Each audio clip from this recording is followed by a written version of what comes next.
Bismillahirrahmanirrahim.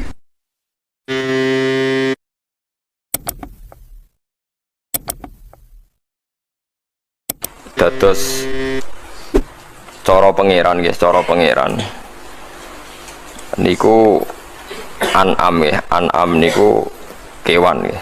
Nggih, an'am maknane kewan. Ketika difekihkan an'am nu namung khusus unta, sapi, wedhus. Ketika difekihkan, karena itu nanti punya akibat hukum fikih wajib nopo zakat. Tapi kalau secara ekosistem, secara sistem hewani, niku pancen kebutuhannya manusia. Kebutuhannya manusia nggih an'am niku. Mulane sebagian ayat diterangaken, niki rungono tenan nggih, sebagian ayat diterangaken umpama Allah walau yu'akhidhu wa hunnasa bima kasabu ma taraka ala dhuriya min dabati walaki yu'akhiruhum ila ajalim musamma. Jadi sejauh Allah ijek nggawe kewan sing kena dipangan manusa niku berarti Allah kepengen manusa iku jek ana kehidupan. Kula baleni malih ya, anggere jek ana dabah ru kewan napa mawon sing dadi sumber energine manusia niku berarti Allah urung kepengen nyiksa manusia. Nah kemudian itu menjadi masalah fikih. Nak ngono berarti kabeh kewan itu halal kecuali yang disebut Quran. Gini ku celeng. Terus ketambahan kita meyakini ketambahan mesti ini apa asu. Berarti bar celeng asu. Tapi masalahnya asu itu ora disebut Quran. Nah, tapi jare wong sing seneng ngaramno asu, Pak Mubaleke sing halal asu ora disebut Quran. Jadi nak asu iku halal ditongseng perkarane gak disebut Quran, berarti sing halal loh ya oleh mergo ora disebut Quran. Jare cangkem elek lho mboten kula. Kula ra nirokno mawon. Mergo sithik-sithik kudu haram ngenteni disebut Quran. Jare cangkem elek. Nah, itu bukan berarti harus semua kewan itu halal. Kulo niku mboten sombong, mungkin anak muda yang banyak mengkaji halal haram itu diantaranya saya. Kulo niku belajar halal haram mulai di mazhab Syafi'i, Hanafi sampai macam-macam, sampai mazhab paling modern. Misalnya begini, sing kulo yakini nggih. Keyakinan kulo sing mesti haram kulo Syafi'i nggih. Celeng ijma nggih. Nah celeng napa? Ijma. Terus asu mendekati ijma, asu mendekati napa? Ijma. Terus fahdin niku semacam macan nih, pokoknya fahdin, namrin, babrin. Pokoknya ngaji kados kula niku wis ngentekno nyawa tenan. Wong Arab ku nak nggih golongane macan ku nak singa bahasa Arabe asad nggih. Nah terus macan niku ana fahdin, babrin, namrin niku jenis napa? Macan. Mau macan tutul, macan Sumatera, pokoke bahasa Arabe fahdin, babrin, namrin. Mulane kira regane aku iki dosa tenan. Kula neliti hukum nu nganti wis ora ana anak bojo tenan. Dadi kula ora pegatan wis apik ngoten mawon. Wis kula ora pegatan. Imam Sibawa nu seneng ilmu, bendina nulis kitab. Niku bojone niku cemburu. Pas Imam Sibawah ning pasar kitabe diobong. Ben ora sinau. Nyongkone bojone terus ngeloni bojone. Jebule malah dipegat. Perkarane luwih seneng kitab timbang napa? Bojo. Nek bojo kula pun kompromi. Dadi wis Agus aku nomor 17, sementing aja pegat dadi nomor 17 dadi. Kula niku duwe kitab Minhajul Abidin. Saeling kula niku nate tumbas swidak biji Minhajul Abidin karangan Imam Ghazali. Nate kula waca pas khole bapak niku swidak biji. Nak kitab-kitab kados Bidayatul Hidayah sing kados takrib wonten niku kula nak tumbas langsung kathah 20. Karena pikiran kula sederhana, kula niku wong alim. Dadi kadang ana tamu Gus kula pengen ngaji takrib, tak kei sak kitabe tak wacana.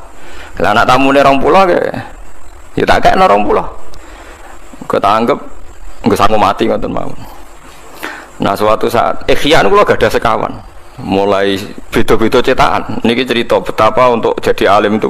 Karena cetakan sekali salah, kamu tidak punya pembanding kalau cetakannya apa? Sama. Jadi saya punya cetakan Darul Fikr, cetakan Indonesia, cetakan Darul Kutub Ilmiah, sampai cetakan Darul Qahirah Mesir. Terus masih punya sarahnya. Sarahnya Ikhya itu Ithafus Sadat Al-Muttaqin. Itu sekitar 14 juz. Ihya patang juz disarai 14 juz.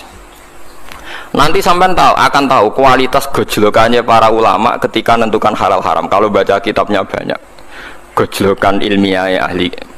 Misalnya begini, termasuk gojlokan. Ini gojlokan nyata antar ulama. Cara sampean pitik itu halal atau haram?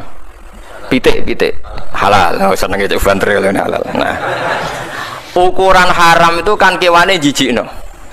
Di antara kaidah haram itu wa yukhillu lahumut thayyibat wa yuharrimu alaihimul khaba'ith. Khaba'ith itu barang sing jijikno. Wong ko WC ko ngising jenenge minal khubusi wal khaba'ith. Saiki tak bedheki. Mangane pitik iku apa? Lho ora usah munafik e, mangane pitik iku apa? Taek kan? Mangane pitik iku apa? Taek. Pitik ambek macan pria inti priayi apa? Macan. Nah, berarti sing mungkin haram pitik ta macan misalnya pertanyaan. Pitik. Lah saya iki gejolakane ulama. Kowe agak ora rasane dadi ulama. Dadi ora tau duwe pikiran ngene iki. Engko ora rasane dadi ulama. Sebab itu Ahmad bin Hanbal mau mangan pitik. Ndekne ora sunah Nabi carane mangan pitik. Mergo risikone dhuwur. Sono sing nggae kok ida lu macan duwe taring, Gus. Kewan niku nak sing duwe taring utawa cengkeraman iku haram. Terus wong nyontokno nak manuk iku kaya bidu utawa alap-alap. Nak manuk gentilang halal ya cara keyakinan. Manuk terujukan halal.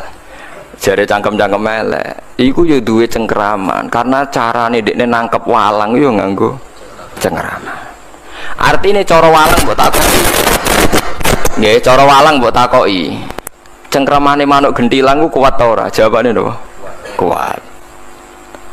Artinya bagi korbannya kan cengkraman itu kuat. Ora Gus maksude cengkramane sing sejenis. Lho lah anak sejenis bidu mbek bidul lah ya ora kuat. Bidu iku kuat nak nyengkram sak misor. Entek sampean nek kena ulama padha ulama gojlokan. Nah, terus ana kaidah meneh. Pokoke ngene. Nak madharat haram, nak gak madharat halal. Nah, saiki pertanyaane, cara ilmu medis, pitik iku rawan potensi flu burung.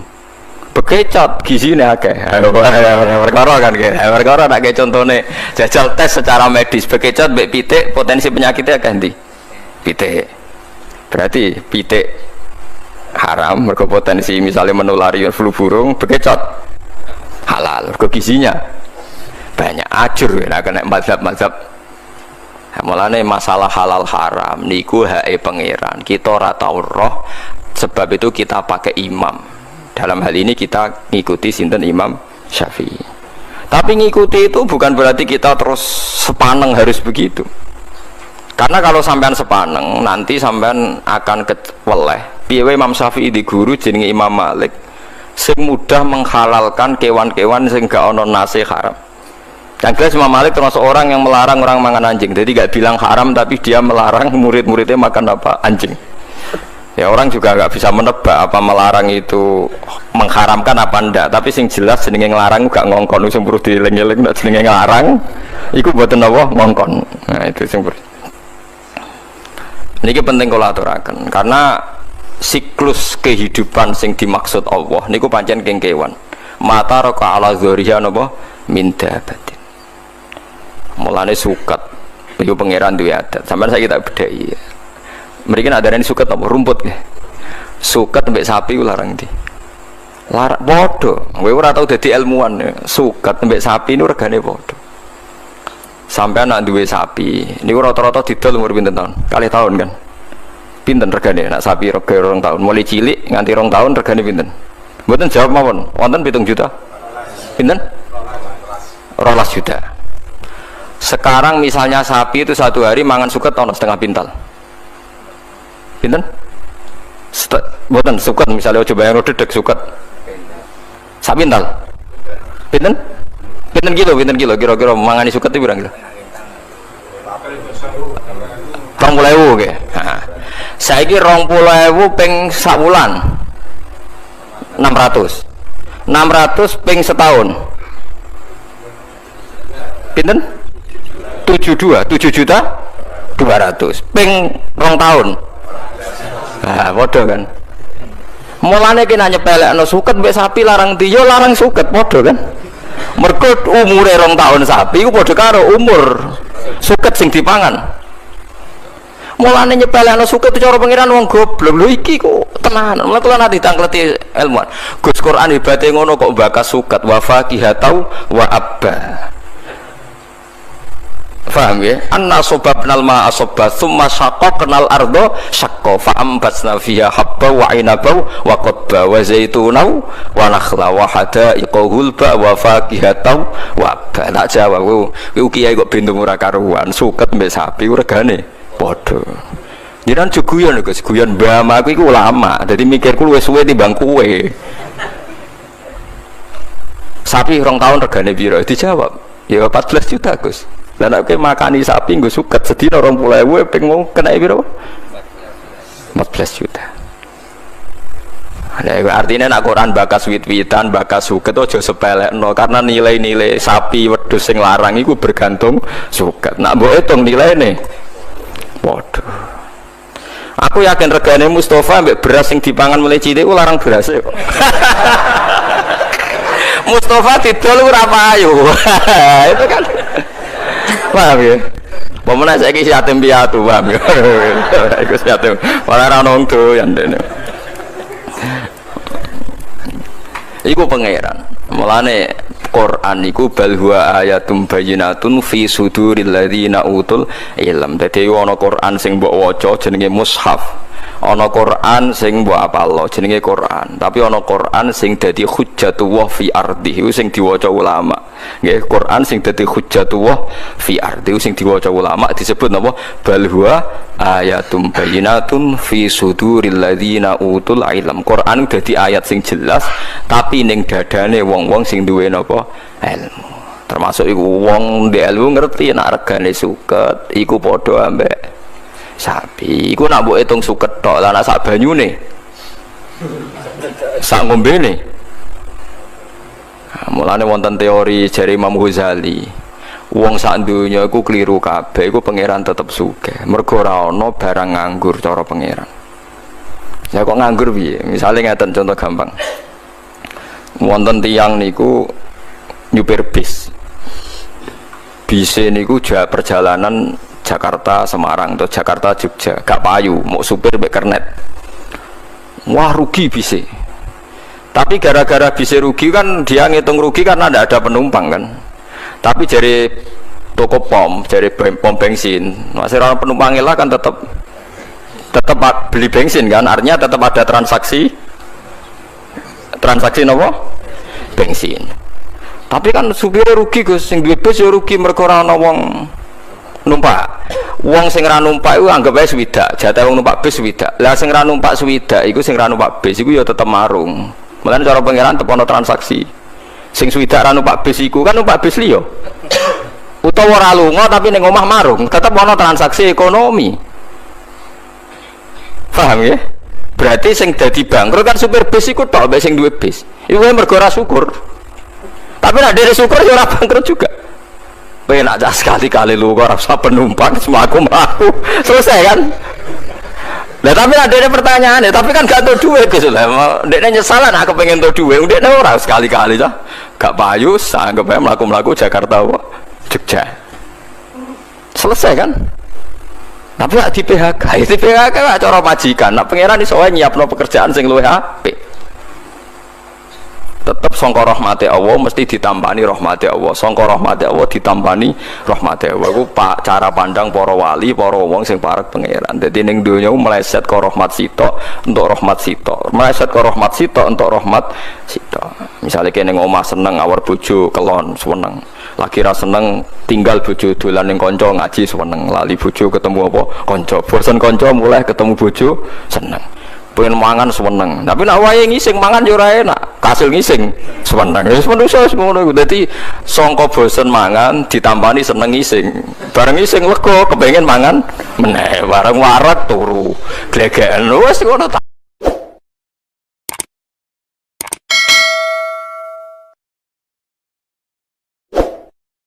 Tapi monggo lah kita cerita-cerita Islam, cerita-cerita beragama yang rileks.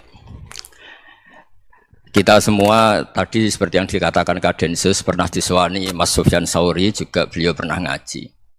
Sebetulnya dalam banyak hal-hal yang keseharian itu lebih prinsip ketimbang ide kita tentang hal-hal besar. Saya beri contoh, Allah itu Tuhan yang maha kuasa, yang menguasai alam raya ini. Kadang-kadang menjelaskan dirinya itu hanya alladzi at'amahum min ju'. Saya ini Tuhan yang memberi makan kamu saat Anda lapar, saat kalian lapar. Jadi untuk beriman kepada Tuhan yang Maha Esa, kepada Allah, kamu yakin yang memberi makan kamu itu Tuhan. Apapun kecewanya Anda terhadap tetangga, terhadap negara, terhadap mertua, terhadap istri, itu kecewa Anda tidak akan mati. Tapi kalau tidak makan itu mati. Sehingga Allah mensifati dirinya kadang pakai keseharian. Alladzi at'amahum min ju'. Tuhan itu siapa? Yang memberi makan kamu ketika lapar. Tapi kamu untuk syukur itu nunggu punya istri cantik, neriman, gampang diatur, membolehkan poligami. Terus 4 istri itu neriman semua, loyal semua. Itu sombong betul. Mau syukur saja kok repotnya seperti itu. Jadi mau syukur ya ada makanan dimakan. Itu kalau ngantuk ya tidur. Ayatnya wa min ayatihi manamukum billaili wan nahar. Maksud ayat Allah itu tidur. Nah, keangkuhan-keangkuhan ini yang menjadikan kita itu jadi repot hidup. Wong untuk syukur kok nunggu tadi. Mertua baik, tetangga baik, istri baik. Apa saja di sekelilingnya harus baik. Nah, keinginan berlebihan ini menjadikan kita lupa ada hal-hal yang paling kita butuhkan, yaitu oksigen. Kita boleh nempat di buminya Allah. Alladzi ja'ala lakumul ardo firasya. Bumi kamu tempati enak. Coba kalau gempa. Apa artinya istri 4 cantik semua kalau pas digoyang apa? Gempa. Apa artinya kamu jabat? Entah apa saja jabatannya. Kalau bumi likuifaksi, habis kamu. Kiai meskipun dai kondang umatnya jutaan, kalau likuifaksi di panggung hancur. Tapi nikmat-nikmat yang disebut Allah seperti ini kita kaji keseharian. Alladzi ja'ala lakumul ardo mahda. Allah itu yang menjadikan bumi dalulan, yang mudah diinjak. Famshu fi manakibih, silahkan pakai jalan-jalan. Jadi saya termasuk benar-benar kiai Jawa. Kalau kerennya kiai Nusantara atau kiai Indonesia lah.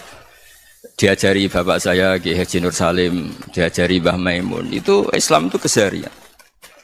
Karena ketika Anda memilih hal-hal yang serius, itu tujuan utamanya nyari ridhonya Allah. Dan ridhonya Allah bisa kamu dapatkan sesuatu yang pasti benar.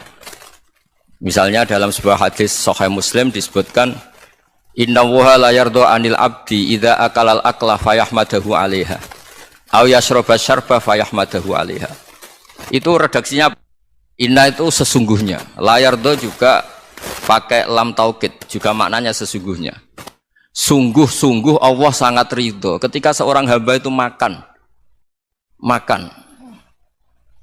ketika sesuap nasi dia muji Allah, ketika minum seteguk nasi dia muji Allah. Itu kalau orang diridhoni Allah itu wali betul. Itu untuk jadi wali itu gampang. Kamu makan ridho, kamu nginjak buminya Allah ridho seneng, kamu hidup keseharian aman seneng. Nah ini supaya sampean kita semua ngaji betapa panduan Rasulullah untuk menggapai ridho Allah itu banyak yang keseharian sekali. Saking kesehariannya banyak dalam hadis dan itu sahih. Nabi menyebut hal-hal yang keseharian. Hatta ma tas'alu fi imra'atika, kamu punya uang kemudian istri kamu bisa makan itu ibadah. Bahkan sebagian ibadah itu dicontohkan Nabi yang akhirnya diprotes sahabat. Yaitu wafi buti ahadikum sodakoh, kamu menggauli istri kamu itu ya sodakoh. Sampai sahabat bilang yang benar ya Rasulullah. Ayati ahaduna syahwatahu wa huwa lahu ajrun. Masa urusan biologis, urusan syahwat kemudian dia dapat pahala. Nabi menjawab, alai salawadu aha fi haramin akana alaihi wisrun. Bagaimana kalau dia meletakkan ke yang tidak benar itu kan dosa. Nah, hal-hal seperti ini yang saya ingin teman-teman semua lah, semua. Saya juga agak ingin ngaji demi Anda juga agak ingin. Itu dosa sekali ngaji kok pesanan kelompok tertentu itu enggak boleh. Islam itu untuk semua. Jadi ya cuma karena di depan saya jenengan ya seakan-akan jenengan korbannya. Itu ada ilmunya dalam usul fikih itu. Jadi orang itu harus ngaji usul fikih. nama yang disebut, mungkin Mas Sufyan masih ingat zaman ngaji usul fikih, nama yang disebut itu tidak jaminan sebagai prioritas perintah. Jadi misalnya gini, kebetulan yang di depan Nabi itu Abu Dzar, Nabi ya bilang, ya Abu Dzarin ini uhibbuka misalnya, atau ya Mu'ad ini uhibbuka, atau ya Abu Hurairah ini uhibbuka misalnya. Banyaklah riwayat yang Nabi nyebut ya Abu Dzarin, ya Mu'ad, ya Abu Hurairah. Kemudian misalnya Nabi meneruskan khitab, ini uhibbuka, saya mencintai kamu, fakul dubur sholatin, atau sebagian riwayat disebut fala tada'anna dubura kulli sholatin, Allahumma inni ala dzikrika wa syukrika wa husni ibadatik. Saya mencintai kamu, siapa saja, Mu'ad bisa, Abu Dzar bisa, siapa? Saya mencintai kamu, mohon kalau habis sholat kamu jangan lupa wiridan Allahumma a'inni ala dzikrika wa syukrika wa husni ibadatik. Ya Allah, tolong kami permudah supaya mudah ingat engkau. Anda tidak bisa mentang-mentang, wong nama saya Parmin, nama saya Purnomo, itu yang diperintahkan Mu'ad misalnya. Jadi yang disebut satu, tapi khitab itu untuk siapa saja. Saya teruskan ya. Jadi saya mohon semua kita melakukan kebaikan itu, kalau dalam kaidah fikih disebut al yakin la yuzalu bisyak. Banyak kebaikan yang kebenarannya itu 100%. Tidak punya efek samping ke pihak lain, ke kelompok lain, ke komunitas lain. Itu tadi misalnya Anda makan dan itu murah sekali, hanya butuh satu piring, setiap kunyahan kamu muji Allah, setiap minum kamu muji Allah. Itu redaksinya Rasulullah SAW disebut Allah sangat ridho ketika seorang hamba makan kemudian dia memuji Allah, atau minum kemudian dia memuji Allah. Logikanya gampang, negara seperti ini yang kamu harapkan bentuknya kayak apa, mertua, ipar, komunitas, tetangga, itu nyata terjadi itu kan belum pasti. Sementara yang mesti terjadi adalah kamu butuh makan, kalau tidak mati. Butuh minum, kalau tidak mati. Butuh bumi yang nyaman ditempati, kalau tidak kita juga mati. Sebab itu Allah kalau menyebut nikmatnya itu hal-hal yang keseharian. Alladzi at'amahum min ju'. Allah itu siapa? Allah itu yang menciptakan kamu bisa makan. Tidak berlebihan, Allah itu yang menciptakan kondisi sosial itu ideal. Zaman Nabi itu ya ada orang munafik. Orang-orang pilihan Allah itu juga diuji orang sekelilingnya yang macam-macam. Semua diuji sesuai konteks zaman dan waktu. Nah, tapi ada ibadah-ibadah yang selalu disarankan Nabi. Sampai Nabi itu pernah ditanya, Ayul Islam ya khairun ya Rasulullah, Islam terbaik itu gimana? Jawaban Nabi itu unik, it'amu to'am. Islam terbaik itu ya makan-makan, santai-santai. Ketika Allah menyebut beberapa kebaikan, falak tahamal aqobah, wa ma adrokan apa? Mal aqobah. Terusannya apa? Fakku rokobah. Terusannya apa? Au it'amun fiyaumin di masubaya, atau acara makan-makan itu juga Islam. Kenapa? Ya bayangkan kalau tidak ada makanan, kita mati kan? Kondisi sosial tidak ideal itu Anda masih gak apa-apa, tapi kalau Anda tidak makan, Anda tidak minum, kamu punya istri cerewet masih bisa hidup, punya mertua cerewet masih bisa hidup, tapi kalau tidak makan bisa mati. Berarti penting mana istri sama makan? Penting mana? Makan. Semoga istri Anda dengar, nanti kamu disuruh makan tapi pulang deh. Itu kalau dibahasakan makan masih memahami. Penting mana nasi satu piring dengan istri. Nggak ada nasi mati, nggak ada istri belum mati. Penting mana? Gak berani jawab kan? Nah, ternyata Anda ada garang kan di depan istri. Jadi saya mohonlah, mungkin Mas Sufyan Sauri tadi yang bisa bantulah teman-teman tuh ngaji yang keseharian saja. Karena kita nyari ridha Allah itu berdasar firman Allah, dan firman Allah itu menyebut keseharian tuh riang gampang. Itu tadi misalnya wa min ayatihi manamukum billaili wan nahar. Termasuk ayat-ayat Allah itu kamu tidur. Maka dulu itu ada guyonan, ada tokoh Mu'tazilah, kelompok dalam Islam yang berpikir manusia itu bisa menentukan ikhtiarnya sendiri. Karena saya bisa duduk, duduk, ingin berdiri, berdiri. Karena kelompok ini nggak terima kalau semua kehendak Allah, nanti bagaimana kalau semua kehendak Allah kok ada hisab, ya ada sanksi. Lucunya itu, dia akhirnya, ini cerita ya, mencintai seorang perempuan, cantik sekali. Dan itu dia menjadi ahli sunnah itu oleh hal-hal yang sepele. Karena istrinya cantik, ya namanya suami istri itu hubungan intim. Terus ditanya, Mas, masih ingin lagi? Masih. Silahkan diulang lagi. Wah ya tidak bisa. Katanya manusia bisa menentukan yang diinginkan. Itu tobat itu. Itu nggak bisa ditobatkan Mas Sufyan Ats-Tsauri. Orang cantik yang mudah nobatkan orang itu orang cantik. Segampang itu. Akhirnya kita tahu, makanya kalau dalam kitab Hikam itu disebut al-aqil mayakul madza yaf'alu wa hubi wal ghafil mayakul madza af'al. Orang yang punya akal karena sadar ini wilayah Allah, semua milik Tuhan. Itu dia tiap hari berpikir, besok Allah akan melakukan apa terhadap dunia ini. Kamu merencanakan suatu mau plesir ternyata gempa. Mau wisata ke Rusia ternyata perang. Kamu tidak pernah tahu apa yang akan terjadi besok. Wa ma tadri nafsum madza taksibu ghadan. Tapi anda semua kita ini sering punya jadwal permanen. Makanya saya kalau diundang siapa saja, sana takdir. Yang jelas Gus ini acara penting. Ya masih acara penting nak pangeran ngersakno piye? Kok ape dadi pangeran? Kamu kok mau jadi Tuhan? Itu kadang ya kiai gitu. Penting Gus acara ini jenengan harus memastikan bisa. Loh kamu itu yang ngajarin tauhid, sesuatu itu biadillah kok bilang-bilang apa pasti. Kalau maksa terus tak tobatkan loh kamu kata saya itu. Ya kalau gitu Gus bilang insya Allah. Wah itu hati saya, fisik saya, roh saya sudah bilang insya Allah. Tidak usah kamu latih kata saya. Nah hal-hal tauhid keseharian itu gampang sebetulnya.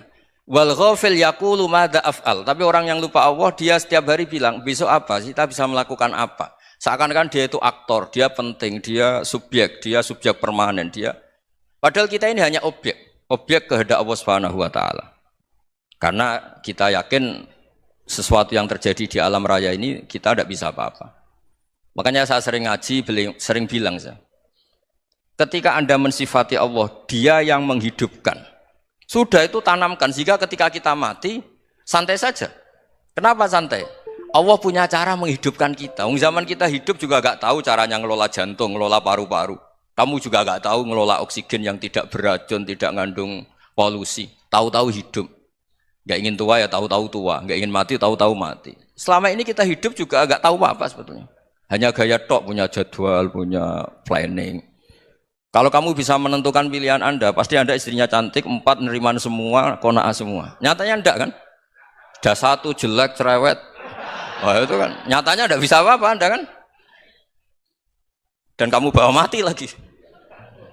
Nah, itu kan, istri Anda juga gitu, punya keinginan, punya suami yang ganteng, yang jabat, yang neriman, yang enggak poligami. Ya enggak kesampaian juga. Kalau kita ngitung tingkat kegagalan kita itu gagal terus. Ya kan? Nah, terus ingat Allah, madza yaf'alu wa bi. Orang yang punya akal selalu berpikir Allah itu menghendaki apa terhadap saya. Loh sama-sama orang itu. Ngelihat orang yang serius, itu kata Anda itu pemikir berat, serius. Senang punya tokoh yang merengut karena kamu anggap serius. Tapi sebagian orang anggap orang yang serius itu wong merengut, wong masam, wong muka kok ditekuk. Jadi sama itu hati ya muqallibal qulub tsabbit qalbi ala dini, karena kita enggak tahu cara berpikir kita tentang orang lain, tentang sekeliling kita. Misalnya kita orang baik yang jenis ngrumat fakir miskin. Ada orang bangun masjid mewah itu janggal. Apa artinya masjid mewah kalau banyak orang kelaparan? Tapi kalau yang jenis pendidikan apa artinya masjid mewah kalau tidak bisa ngaji? Nanti yang jenis infrastruktur apa artinya ini kalau semuanya punya sudut pandang yang berbeda-beda. Dan Islam mengapresiasi semua kebaikan. Tapi katakan semua kebaikan itu adalah kehendak Allah Subhanahu wa taala. Karena apapun baik Anda itu pakai fasilitas yang diberikan oleh Allah Subhanahu wa taala. Sehingga ini yang disebut qulillah tsumadarhum fi khawdihim yal'abun. Ya kembali tadi ke tema-tema bahwa keseharian Anda ini sudah Islami. Saat Anda tidak bisa melakukan apa saja. Saya sering ada jenazah, biasanya kalau tetangga meninggal saya sering disuruh ngelepas. Saya bilang orang ini baik karena sering ngelamun di rumah, sering nganggur di rumah. Ditanya sama anaknya, kenapa Gus nganggur baik? Ya kalau dia nganggur artinya juga enggak berbuat sesuatu yang maksiat kan? Ya kan? Orang nganggur di rumahnya ya enggak bunuh orang, enggak maling, enggak korupsi, ya namanya nganggur di rumah. Lah cuma istri cara pandang nganggur enggak menghasilkan uang gitu. Tapi juga enggak menghasilkan kriminal kan?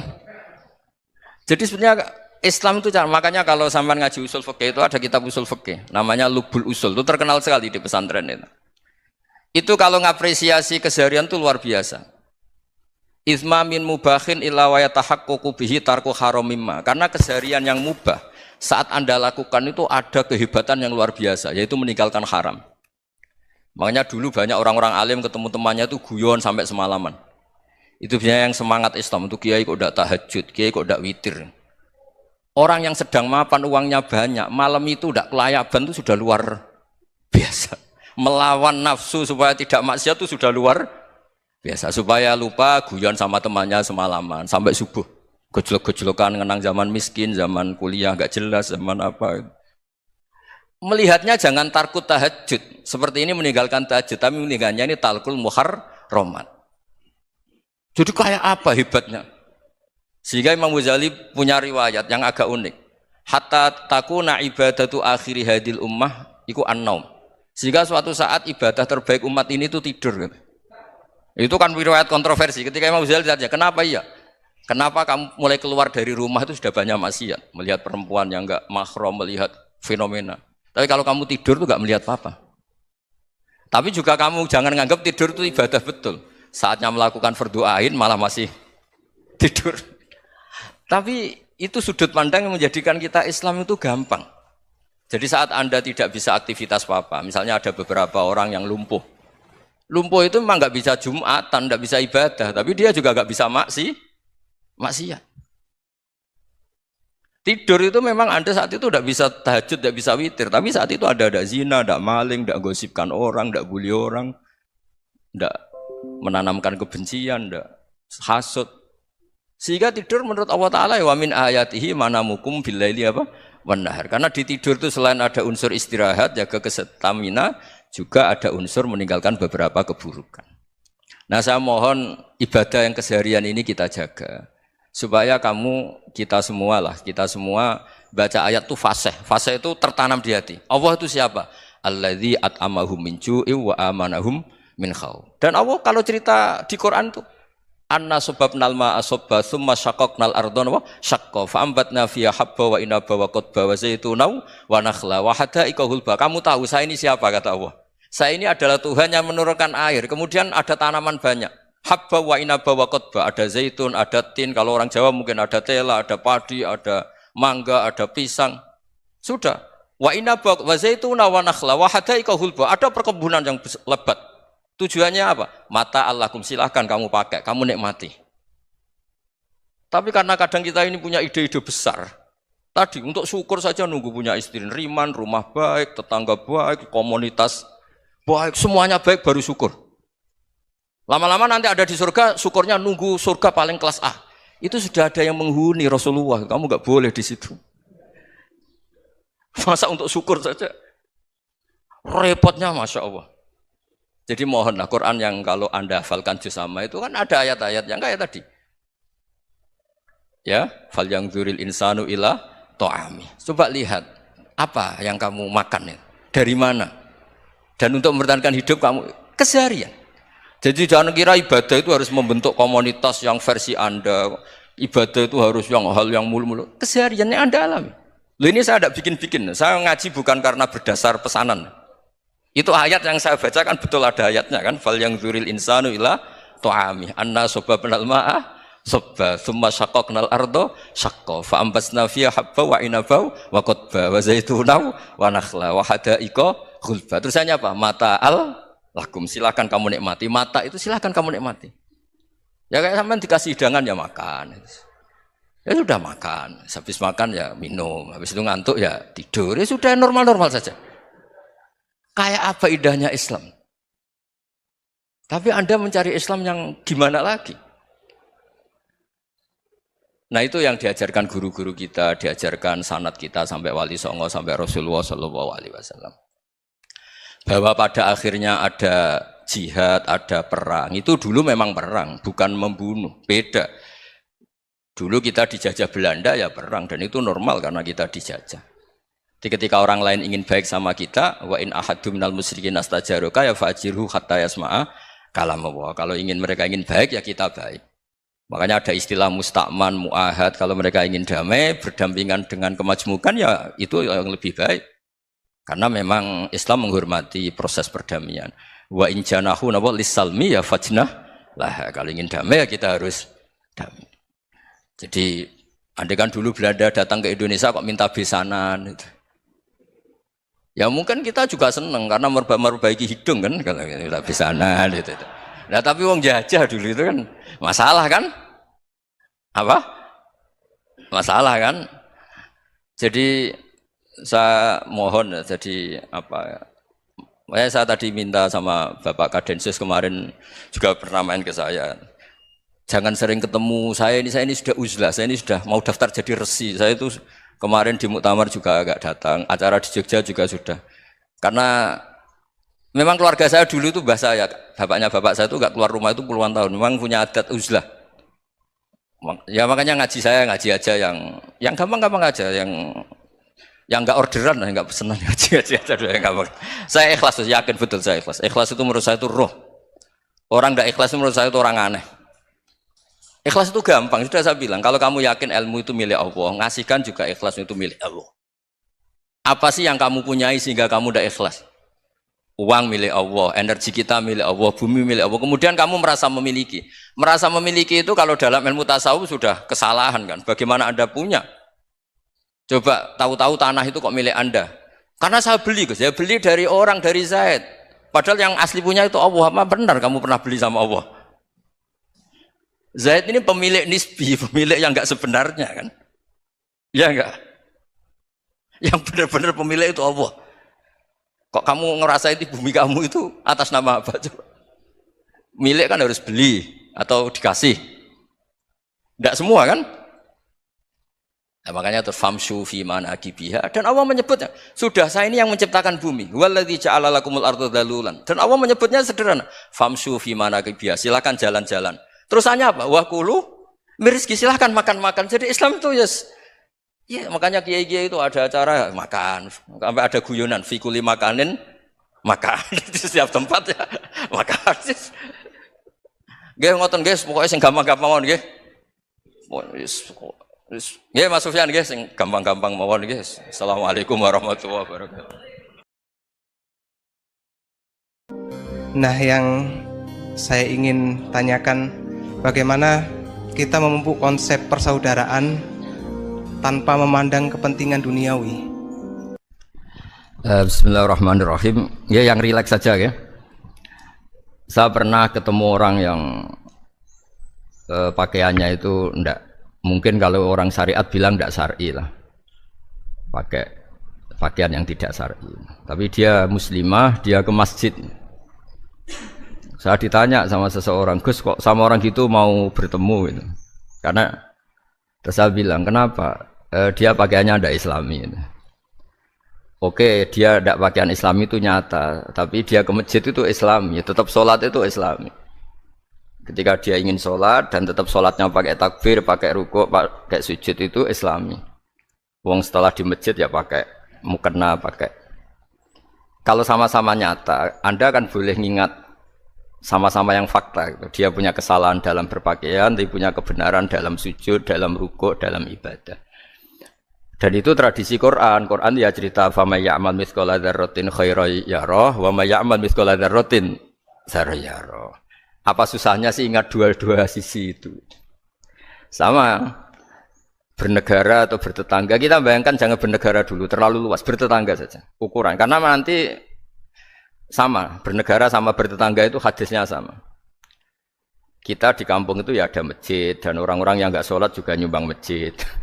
Bahkan ada yang nyumbang masjid banyak terus tidak sholat, karena keramik saya sudah sholat katanya. Saya pernah ketemu orang model gitu itu ya ada. Jadi, tapi ada juga yang sholat terus tapi nggak pernah nyumbang masjid. Ya orang banyak. Intinya itu Allah itu punya tradisi, punya sunnatullah. Kebaikan ya dihitung, kejelekan juga dihitung. Dulu ketika Rasulullah SAW hidup bersama komunitas yang majmu', itu sebetulnya permintaannya Nabi, jangan halangi kami saat mau beribadah. Dulu sampai perang karena mereka menghalangi. Sebenarnya problem mereka wa yasudduna an sabilillah, menghalangi. Sebenarnya kalau dulu saling toleransi ya gak ada masalah. Artinya ketika Anda ingin sholat di Indonesia gak dihalangi, ingin pengajian gak dihalangi, sebenarnya ini gak ada masalah. Ya, soal ada kebaikan, ada keburukan ya mulai Nabi Adam sampai sekarang sampai kiamat.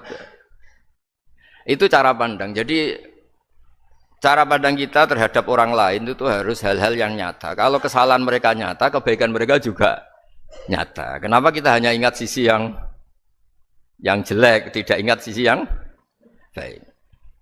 Saya sering cerita ke santri-santri saya, setiap saya pengajian diundang orang di mana-mana itu saya mesti istighfar. Karena nggak ada pilihan. Saat saya datang ke pengajian di Sulawesi misalnya, saya tinggal ngaji di sini. Saat saya ngaji di sini, ninggal undangan yang di sana. Hidup itu tidak banyak pilihan, meninggalkan kebaikan, melakukan kebaikan. Artinya gini, dalam kebaikan saja ada kebaikan yang ditinggalkan. Apalagi dalam kejelekan. Makanya di sini ada pepatah terkenal dalam ilmu tasawuf itu. Wastighfaruna yahtaju ilal istighfar. Saat Anda baik saja butuh istighfar. Bapak saya kalau guyon gini, Mas Sofyan. Ada imam istiqomah jadi imam masjid sampai tua sampai batuk-batuk. Itu bagus istiqomah. Tapi itu masalah kata bapak. Akhirnya enggak kaderisasi katanya. Itu istiqomah apa enggak mau diganti orang lain katanya. Ada kiai dai di mana-mana. Itu mesti orang muji, "Oh itu dai di mana-mana, laris enggak pernah di rumah." Pondoknya pasti bubar itu karena ditinggal. Jadi kebaikan seperti ada orang sering sowan kiai. Wah itu malah lebih masalah lagi kan. Kadang kiainya pas istirahat, yang disalamkan template uang jatah susu anaknya. Hari itu waya tagihan malah lari sowan kiai. Jadi harusnya di rumah ada berdoain tagihan listrik entah apa. Jadi makanya di hikam itu terkenal kata-kata manusia itu siapa? Manusia itu mangkanat mahasinuhu masawiya fakih falatakunu masawihi masawiya. Manusia itu orang ketika baik saja salah, apalagi pas salah. Coba saya misalnya pidato begini, di atas panggung saya orang alim pidato nasihati orang. Di saat yang sama seperti yang tanya Mas Wildan tadi ada agak sopannya. Di situ ada mungkin orang yang lebih sepuh timbang saya. Masa lebih muda kok di atas? Yang di bawah lebih tua. Ada agak sopannya. Mau enggak pidato disuruh, mau di atas disuruh, enggak sopan sama yang. Tapi misalnya yang paling sepuh pidato enggak pernah ngaji kok pidato terus gimana? Artinya ketika kita baik saja ada salahnya, apalagi pas salah. Sebab itu ajaran Rasulullah itu suruh berdoa Rabbana dzolamna anfusana. Sebelum minta itu merasa, ya Allah kita ini mendolimi diri kita sendiri. Karena dalam pilihan-pilihan itu pasti ada salahnya. Coba misalnya Anda bangun masjid habis 2 miliar. Yang harusnya 1 miliar sudah jadi. Terus nanti suatu saat ketemu Allah ditanya. Itu ada orang miskin, fakir miskin, yatim. Andai kan kamu sumbang 1 miliar itu sejahtera semua. Gara-gara kamu bangun masjid terlalu mewah. Ya tapi kadang-kadang orang kebaikannya itu orientasinya bangun masjid, gak tertarik nyumbang fakir. Saat itu cara berpikir gitu mau apa? Tapi kalau dia kumuluhur manusia terbaik karena bangun masjid 2 miliar, coba diaudit secara kepentingan syar'i. Penting mana dengan ngasih makan fakir miskin? Penting mana dengan menikahkan janda misalnya? Penting mana dengan pendidikan? Apa artinya masjid mewah orang nggak tahu halal haram, nggak tahu najis, nggak tahu cara sesuci, nggak tahu cara adzan yang benar. Terus penting mana untuk beli kitab sama dipakai masjid? Apa artinya beli kitab apa tapi nggak makan? Penting mana makan sama beli kitab? Ada auditnya. Makanya manusia itu ketika baik pun disuruh istighfar. Apalagi ketika salah. Nah dengan perasaan seperti itu kebencian pada orang lain luluh karena potensi baik pada orang lain ternyata tinggi. Dan potensi salah ke kita juga tinggi. Nah dilatih gitu, jadi di Ihya itu ada kitab tawaduk. Kitab tawaduk itu dilatih, ketemu orang tua. Huwa aksaru ibadatan, dia mesti ibadahnya lebih banyak karena lebih tua timbang saya. Pasti sholatnya lebih lama timbang saya. Ketika Anda sudah tua, melihat anak-anak, huwa aqallu minni maksiatan, mesti maksiatnya tidak banyak karena masih kecil. Terus ketika melihat orang fasik, maksiat, la'alla wa yatubu alaih, fa inna wa tawwabur rahim. Mungkin Allah memberi tobat, bisa saja. Umar itu ingin bunuh Nabi, tapi Allah memberi tobat. Yang sowan kiai saja tidak mesti dapat tobat. Umar ingin bunuh Nabi, tapi Allah memberi tobat. Akhirnya ya tobat jadi Islam yang baik. Dalam sejarah Wali Songo, Kalijogo sowan Sunan Bonang itu ingin garong, tapi malah jadi muridnya jadi wali. Kalau Allah sudah menghendaki tidak ada ya. Perang Uhud orang Islam kalah itu karena panglimanya siapa? Khalid bin Walid. Tapi dia malah yang dapat hidayah. Nah, sama orang yang sekarang Anda benci bisa saja Allah merencanakan ada apa? Hidayah di situ. Dan kita yang merasa benar jangan saja ada rencana Allah bikin kita su'ul khotimah. Na'udzubillah min dzalik, kan enggak pernah tahu. Nah, dari tidak pernah tahu itu orang diusahakan tawadhu. Wa ma adri ma yuf'alu bi wala bikum. Kita tidak pernah tahu. Makanya meskipun saya ini kiai terus kata orang banyak itu ketop. Kalau istighfar ya nangis betul ya. Cuma kan nggak perlu di depan umum. Nanti ada penampilan kan ribet kan nanti. Sudah nangis nggak ikhlas, nggak mutu. Ya gitu ya. Yang Mas Wildan tadi apa pertanyaannya diulang? Selain masalah akhlak tadi. Tentang bagaimana cara kita bersaudara tanpa memandang kepentingan duniawi. Nah ya makanya tadi saya bilang bernegara itu pakai hadis, misalnya Nabi pernah ngendikan kamu itu punya 3 tetangga, yang satu punya 3 hak, yaitu dia tetangga kamu, dia seagama kamu, dia sesaudara kamu. Jadi ada 3 hubungan, seagama, sesaudara, dan tadi apa? Dia tetangga kamu, dia seagama dengan kamu, dia masih kerabat kamu. Terus ada tetangga yang punya 2 hak, yaitu dia tetanggamu, seagama dengan kamu, tapi tidak sekeluarga dengan kamu. Terus ada tetangga yang punya 1 hak, dia tidak keluarga kamu, dia tidak seagama dengan kamu, tapi tetap punya hak karena itu tetangga kamu. Dan itu kata Nabi semuanya berhak kamu baikin, karena ada hakul jar. Makanya dulu doa ada bil kubri itu ceritanya sederhana. Ada seorang perempuan Yahudi ya, sowan Sayyidah Aisyah. Kalau sowan ya dikasih uang sama Sayyidah Aisyah. Padahal Yahudi ya. Ketika dikasih uang, terus si Yahudi tadi, semoga engkau diselamatkan dari siksa kubur. Zaman itu Sayyidah Aisyah belum dengar hadis tentang siksa kubur. Setelah Rasulullah datang, saya tadi diminta didoain, ya saya terima karena saya enggak percaya.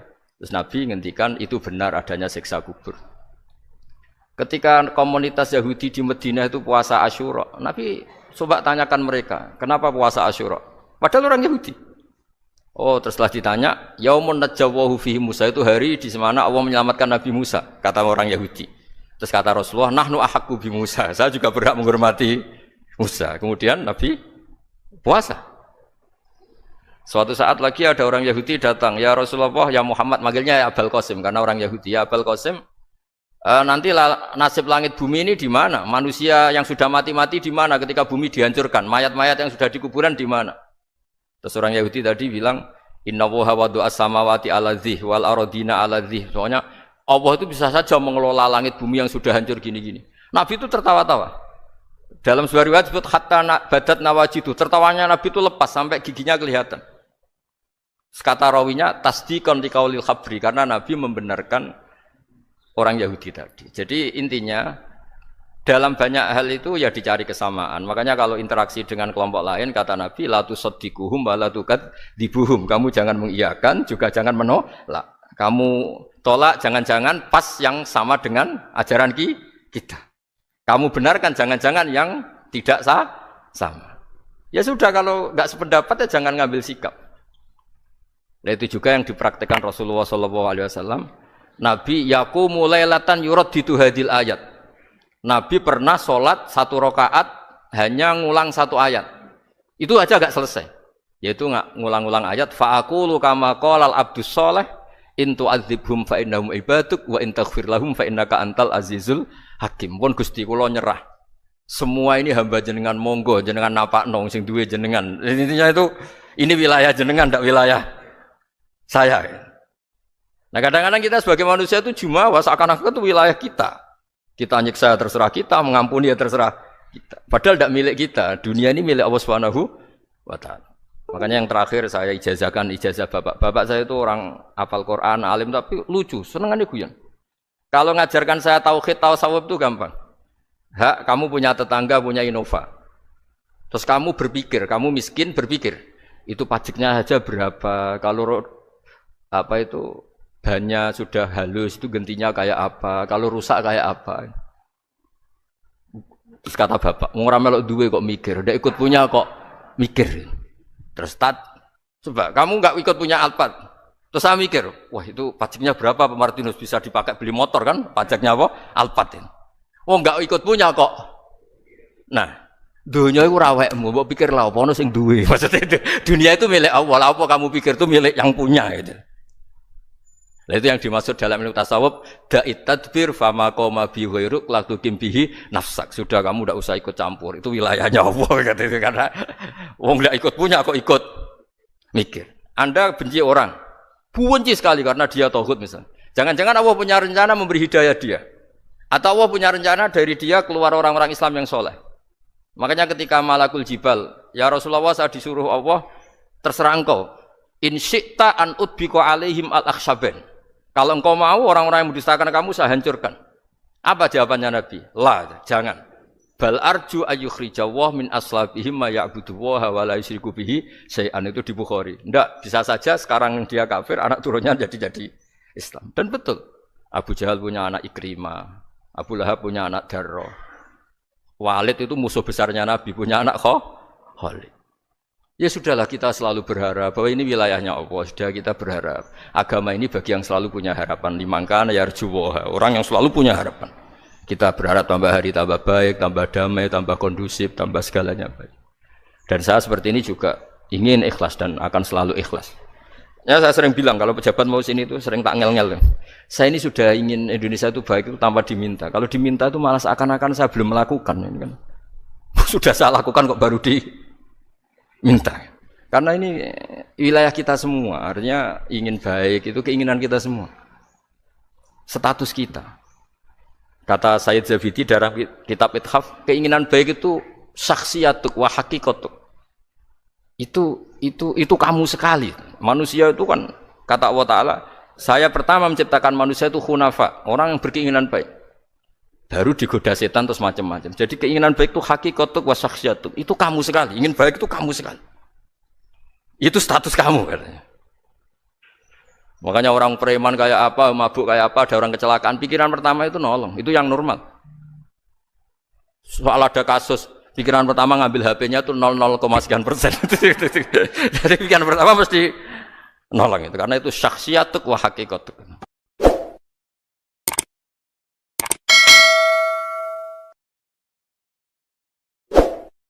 Kalau kamu berdoa, itu yang tadarruk itu ya yang sangat sopan, wa khufya, secara diam-diam atau secara enggak berlebihan. Terus hanya ayat innahu la yuhibbul mu'tadin. Allah itu tidak suka orang yang melewati batas. Itu termasuk melewati batas dalam doa karena ada unsur mendikte Allah. Saya memberi contoh tadi. Misalnya kita sebagai cowok berdoa, ya Allah saya ingin punya istri cantik, sholihah, nasabnya baik, enggak pernah cerewet, enggak pernah apa. Itu kan nanti nyarinya juga susah. Nanti kalau Allah menjabatkan itu adanya di surga, ning donya ora payu rabi, kira-kira. Nah itu sudah berlebihan. Terus kalau ada ulama mengatakan doa itu mukhul ibadah, itu maksudnya gini, doa itu bukti kita minta itu bukti kita lemah. Nah merasa lemah itu sudah bagian dari ibadah. Makanya masyhur itu syairnya Abdul Al-Haddad itu. Fadu'ai wabdihali dalilun li fiftikori itu. Jadi saya berdoa itu hanya sebagai bukti saya butuh Allah. Saya sendiri tidak punya kepentingan mustajab apa enggak. Jadi wali-wali yang mengatakan doa itu mukhul ibadah, sebetulnya itu malah wali-wali yang dari awal enggak kelintas disembadani apa enggak. Butuhnya dia itu menunjukkan bahwa saya ini lemah. Buktinya posisinya minta. Itu yang dimaksud mukhul ibadah. Tapi kalau kita berdoa terus posisi kita protes. Katanya kamu baik ya Allah, engkau baik. Ternyata enggak juga. Buktinya semua doa saya enggak kamu kabulkan. Wah, ini malah doa kriminal. Jadi yang dimaksud mukhul ibadah itu doa itu bukti minta. Minta itu bukti lemah. Makanya ada syairnya Abdul Al-Haddad maksud fadu'a ibabdihali dalilun li fiftikor. Jadi saya minta engkau ya Allah itu bukti saya butuh. Jadi itu bukan dua hal yang harus dipertentangkan. Jadi kalau doa dikatakan apa? Ibadah karena di doa itu minta. Nah, minta itu bukti merasa kita lemah. Berarti kita sa'il Allah mas'ul. Kita minta Allah yang kita mintain. Kita menengadah Allah yang berposisi memberi. Itu saja sudah cukup sebagai ibadah. Meskipun doa kita tidak mustajab. Karena memang tadi seperti itu. Kalau di ilmu-ilmu tasawuf itu apa ya? Doa itu memang benar-benar sudah mukhul ibadah karena tadi perasaan merasa butuh sama Allah itu. Nah, merasa butuh itu, nah kalau kita berdoa merasa butuh sama yang kita minta, itu dalam ilmu tasawuf sudah kriminal, berarti kamu lebih butuh makhluknya. Misalnya begini ya, saya ingin punya rumah bagus, terus setelah punya rumah kredit saya utangnya banyak. Sebetulnya saya itu tidak pernah ingat Allah. gara-gara utang banyak, kredit jatuh tempo, terus melibatkan Allah. Ya Allah, saya ini utang banyak gini, terus tolong dibayar. Sebetulnya saya itu ingat utang, cuma Allah tak libatkan kan. Lah itu udah akan jadi wali, yang jenis ini udah akan jadi wali. Saya ingin jadi dosen, melibatkan siapa ya nanya? Melibatkan Allah, terus malam-malam bangun melibatkan Allah. Itu artinya apa? Kamu itu lebih ingin yang kamu minta ketimbang ingin Allah. Kalau wali itu enggak gitu, kangen Allah, terus tahu Allah itu zat pemberi, karena tahu Allah zat pemberi terus minta. Maka yang dikangen itu ya Allahnya dulu. Kalau kita kan enggak, punya kasus dulu, punya keinginan banyak dulu, baru ingat siapa yang bisa ya. Oh Allah, terus Allah kita libatkan. Ya untungnya Allah baik, mau ramal utang, bukan mikir. Untungnya Allah enggak jawab itu. Jadi itu bedanya wali. Kalau wali itu kangen Allah dulu, baru minta. Kalau kita enggak, banyak masalah dulu, baru melibatkan Allah. Nah yang jenis ini tuh bahaya. Kalau enggak disembadani mesti ngomel ya. Gusti katanya kalau yang minta kamu kabulkan, ternyata ini enggak. Nanti kalau Allah jawab, kamu itu enggak kangen saya, kamu itu kangen uang, kangen perempuan cantik yang kamu inginkan. Terus kamu melibatkan saya. Urusannya apa saya dengan itu, Pak? Makanya enggak usah nuntut karena awalnya sudah salah. Ya saya kira itu ya. Jadi ada ayat apa? Ud'u rabbakum tadarru'aw wa khufyah. Terusannya apa? Innahu la yuhibbul mu'tadin. Itu di semua tafsir dikatakan Allah enggak suka orang yang berlebihan dalam doa. Berlebihan tadi, misalnya minta sesuatu yang terlalu besar, atau permintaan kemarin saja lanu addi syukroh, kita tidak bisa memenuhi mensyukuri, sudah minta lagi. Misalnya seorang jomblo, targetnya kan asal payu nikah. Tapi setelah nikah bayangkan istrinya solihah, tidak cerewet, itu kan berlebihan. Bilang status jomblo saja belum kamu syukuri kok sudah minta macam-macam. Jadi harusnya kan syukur dulu ya. Sekedar laku nikah ini kan ada syukur yang harus, seperti jadi dosen juga gitu. Sekedar jadi dosen harus kita syukuri dulu karena menjadi kita tidak nganggur. Itu kan satu harkat sosial yang luar biasa. Jangan tahu-tahu sudah hari kedua cari intensif, cari ini itu, syukurnya aja belum sudah kemana-mana. Itu sudah mu'tadin, sudah melebihi apa?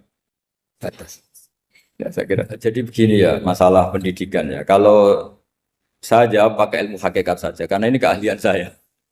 Sebetulnya begini ya, kalau misalnya itu ya subjektif juga, misalnya bilang rata-rata alumni pondok ini sukses, alumni kampus ini sukses, yang ini tidak sukses, itu satu pasti subjektif. Karena biasanya yang diterkenalkan ya yang sukses-sukses. Saya punya tetangga dari pondok yang Anda sebut itu kebetulan tidak sukses semua. Itu jantogo saya sampai ngeluh. Saya ini gimana kok? Ya sudah seperti itu kan subjektif. Tapi menyangkut pendidikan itu begini ya, menyangkut hasil dari pendidikan itu. Andai kan kita bicara ilmu hakikat, misalnya kita mondok gitu, mondok kemudian jadi orang miskin, jadi orang yang menurut orang banyak tidak berguna di masyarakat. Ternyata kita ini orang yang kelihatan tidak punya karir, tapi kalau malam sujud sama Allah, punya anak niat memperbanyak orang sujud, terus punya ibu yang sakit-sakitan kita rawat, meskipun kita tidak jadi dosen, tidak jadi menteri. Tapi indah Allah itu luar biasa karena berstatus ngerawat ibu, ngerawat anak, ngerawat istri. Nah Islam itu datang dengan jargon-jargon seperti itu. Sehingga Nabi kalau muji itu ada Uwais Al-Qarni, ini orang yang luar biasa. Ternyata dia itu punya ibu lumpuh yang kalau kemana-mana harus digendong. Ketika tetangga-tetangganya berhasil sowan Rasulullah itu Uwais Al-Qarni tidak bisa. Karena setiap ibunya dipamitin mau sowan ke Rasulullah itu sama ibunya nggak boleh. Tapi apa yang terjadi? Justru dipuji-puji Nabi sebaik-baiknya kurun itu waktu adalah kurun yang ada Uwais Al-Qarni. Saya punya teman, ini kisah nyata, saya berkali-kali ngisi ngaji di komunitas ulama. Ini mungkin tidak bagus untuk kampus, tapi harus saya utarakan supaya ya kita evaluasi. Saya bilang gini, saya ini jadi kiai itu sering iri sama orang goblok. Orang goblok itu barokah kata saya gitu. Itu kiai kaget semua karena saya bilang orang goblok itu barokah. Saya beri contoh gini, misalnya saya pinter, terus juara MTQ, juara hafal Quran atau juara baca Quran secara tartil. Ujung-ujungnya saya dapat hadiah umroh atau apalah, atau hadiah rumah atau apa. Pertanyaannya adalah mendapat. Saya ulang lagi, mendapat. Sementara ada santri yang bodoh, gara-gara bodoh itu dosen UI yang enggak, jadi kiai yang enggak, akhirnya dia jadi pekerja di Korea. Barokahnya bodoh tadi. Karena di Korea melihat orang ateis, akhirnya dia kepikiran bikin masjid. Sebagian gajinya disumbangkan untuk masjid. Ini bodoh pendiri masjid.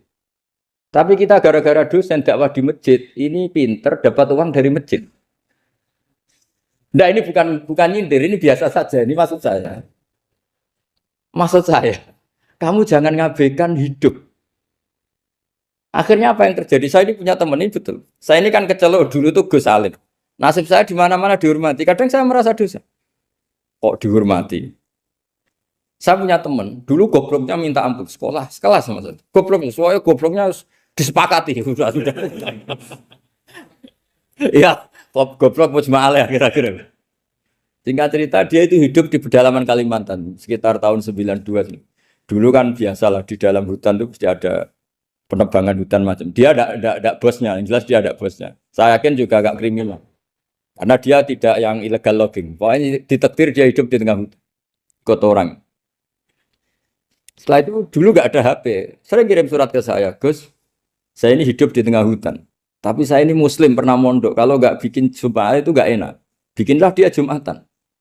Nah karena dia pernah ngaji fikih Syafi'i, kalau Jumatan nggak ada orang 40 itu harusnya zuhur tidak Jumatan. Tapi orang yang kerja di situ tidak mau. Wong dino Jumat kok zuhuran loh Pak. Kalau dino Jumat ya Jumatan ya. Tanya saya, Gus itu kalau ada kaulnya enggak supaya Jumatan ndak orang 40 sah. Singkat cerita dia lama-lama jadi pendiri masjid di situ. Dia punya sedikit gaji ya dipakai masjid, punya sedikit tanah diwakafkan untuk masjid. Artinya apa? Indawa ini banyak orang bodoh, ternyata di komunitasnya dia muassis, pendiri, pemberi. Sementara kita yang kecelok pinter, dapat umroh, dapat bonus. Kira-kira nanti kita ketemu Allah. Kamu pernah nyumbang Islam apa? Yang bodoh jawab, oh nanti Gusti bikin masjid di pedalaman. Kita yang pinter. Kayaknya kalau memberi enggak lah Gusti. Reputasinya mendapat. Ketika Nabi memenangkan perang Badar, itu ada Asra Badrin, tawanan-tawanan perang Badar. Nabi suka musyawarah, suka rembukan. Ya Abu Bakrin, menurut kamu tawanan ini diapakan? Kata Abu Bakar, hum asyiratuka. Mereka itu keluarga engkau, orang-orang Quraisy. Ya dibebaskan saja. Pakai tebusan. Nanti uang itu kita kelola supaya jadi penguat Islam. Dan orang-orang ini merasa utang jasa karena harusnya dibunuh, tapi kita bebaskan. Terus tanya, bagaimana kamu ya Umar menurut kamu? Kata Umar, ini kan orang-orang yang dulu ingin bunuh kamu. Yang ingin menghabisi jenengan, ingin dan sudah ngusir jenengan. Ya setelah ketangkap ya dibunuh kok repot. Apa kata Rasulullah? Rasulullah spontan ngendikan innama salaka ya Abu Bakrin kama sali Ibrahim. Kamu ibarat kayak Nabi Ibrahim. Idz qala faman tabi'ani fa innahu minni wa man asani fa innakal ghafurur rahim. Jadi Nabi Ibrahim itu unik. Melihat umat itu sesyafakoh itu. Syafakoh itu banget sayangnya. Nabi Ibrahim cara berpikir, faman tabi'ani fa innahu minni, orang yang ikut saya ya Allah pasti golongan saya, tentu layak masuk surga. Waman asoni, orang yang mendurhakai saya, fa innaka ghafurur rahim, engkau Maha Pengampun. Bukan yang mendurhakai langsung masuk neraka, enggak, engkau Maha Pengampun. Wa masaluka ya Umar kama salin Nuh, isqala rabbi la tadzar ala ardi minal kafirina dajjara. Umar, kamu mirip Nabi Nuh, inginnya semua orang kafir dihabisin. Ya masyhur kan Nabi Nuh itu nggak ingin ada orang kafir sampai ada banjir tufan. Nah kalau sampean tanya bedanya apa dengan garis keras sekarang? Bedanya ya beda sekali. Kalau Nabi Nuh benci sama orang kafir itu diserahkan yang punya. Sehingga yang punya yaitu Allah yang menghukum dengan banjir bandang. Tapi kalau kita kan kadang kita bertindak sendiri. Jadi potensi disalahkan. Yang jelas dalam hadis-hadis sahih, Nabi Nuh itu tidak bisa mensyafaati karena itu. Ketika diminta ini hadis sahih bukan ada di Bukhari, ada di Muslim. Karena biasanya kalau di kota itu ditanya ini sahih enggak? Untungnya yang tanya kadang enggak paham, ini alhamdulillahnya jadi wah repot.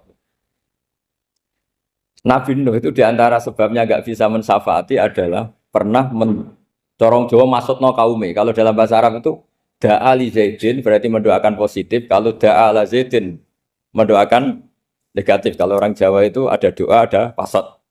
Nabi Nuh adalah orang yang pernah maksudkan kaumnya. Saya cerita sedikit tentang Nabi Nuh dan Nabi Ibrahim. Nabi Ibrahim dianggap tadi cerminannya Abu Bakar dianggap niru Ibrahim, cerminannya Umar dianggap niru Nabi siapa? Nabi Nuh. Lalu kalau sampean tanya, bedanya gimana? Begini logikanya. Kita mengkaji secara akademik begini.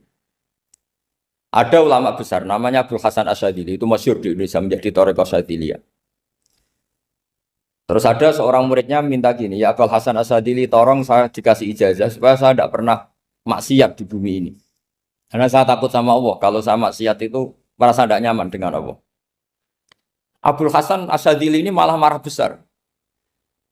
Atuhibbu alla tadhharu maghfiratu.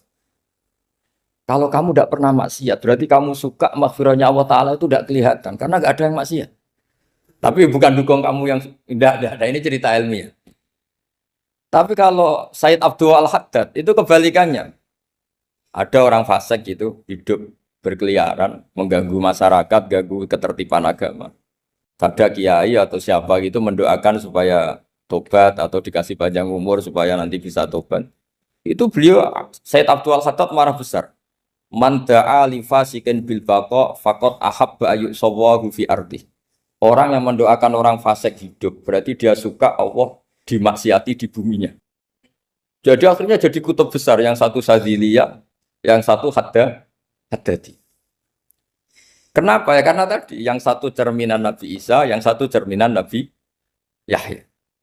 Sebagaimana sabda Rasulullah tadi, ulama ummati ka anbiya'i bani Israil. Juga masyhur dalam aplikasi pengajaran juga gitu. Masyhur sekali dalam kitab-kitab diceritakan. Kalau Sayyid Abdul Al-Haddad, kalau ada orang sowan itu, kamu ngaji sama siapa? Sama si A. Itu. Pernah nangis gak pas ngajar? Gak pernah. Dia tidak terus, gak usah diterusin ngaji orang seperti itu. Hatinya atas, ya. Wong orang iso nangis. Ya. Tapi kalau Abdul Hasan Asyadzili kebalikan. Kamu ngaji sama siapa? Sama si A. Pernah tertawa enggak kalau ngaji? Enggak pernah. Udah, enggak usah ngaji sama orang itu. Orang enggak bisa syukur. jadi itu manhaj besar. Nah, akhirnya orang-orang kayak kita ini enggak jelas semua. Nangis ya bisa, syukur, guyu ya bisa. Cuma celakanya kalau kita nangis karena enggak punya uang, kalau guyu karena punya uang. Itu masalahnya. Tapi kalau wali-wali dulu enggak. Kalau senyum ya karena saking yakin rahmatnya Allah itu wasiat rahmatu. Kalau nangis ya karena takut azabnya Allah. Kalau kita kan enggak, sangat-sangat materialistik. Ini yang membedakan kita. Sebenarnya nangis dan senyum itu satu keharusan karena Allah punya madharul jalal. Ketika Allah dengan sifat keagungannya, maka kita ini cara Jawa serako bersenyum. Tapi Allah itu kadang sebagai madharul jamal. Adanya satu keasikan. Sehingga yang merengut itu yang salah.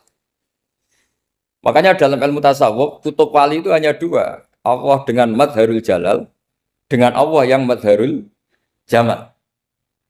Contoh madharul jalal misalnya gini. Ketika Nabi Musa ingin melihat Allah, saking kangennya ingin melihat Allah, Rabbi arini anzur ilaik. Ya Allah, saya beri hak untuk melihat engkau. Allah dengan jalalnya gini, Allah itu qadim, superior.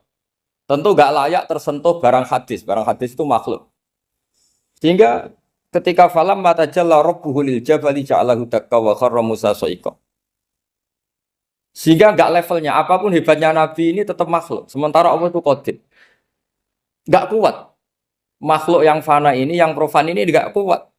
Enggak kuat menampung zat yang qadim, yang superior. Sehingga gunung pun hancur. Nabi Musa pingsan. Tapi ketika Allah dengan madharul jamal. Madharul jamal itu Allah dengan keindahannya, dengan kasih sayangnya, memberi hak makhluknya untuk melihat. Nah, di sini ini Allah sering ngendikan wujuhu yauma idzin nadhirah ila rabbiha nadhirah. Nanti ada wajah-wajah yang di surga itu melihat saya kata. Tapi apakah betul melihat kayak saya melihat dosen, melihat Pak Rektor, melihat teman-teman itu tidak bisa.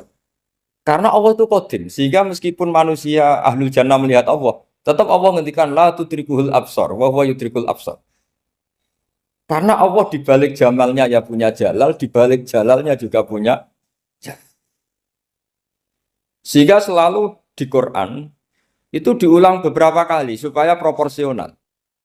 Nah, kenapa ahli sunnah tetap berkeyakinan Allah bisa dilihat? Logikanya begini.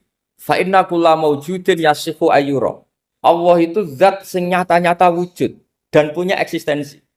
Di mana-mana sesuatu yang wujud itu layak untuk bisa dilihat.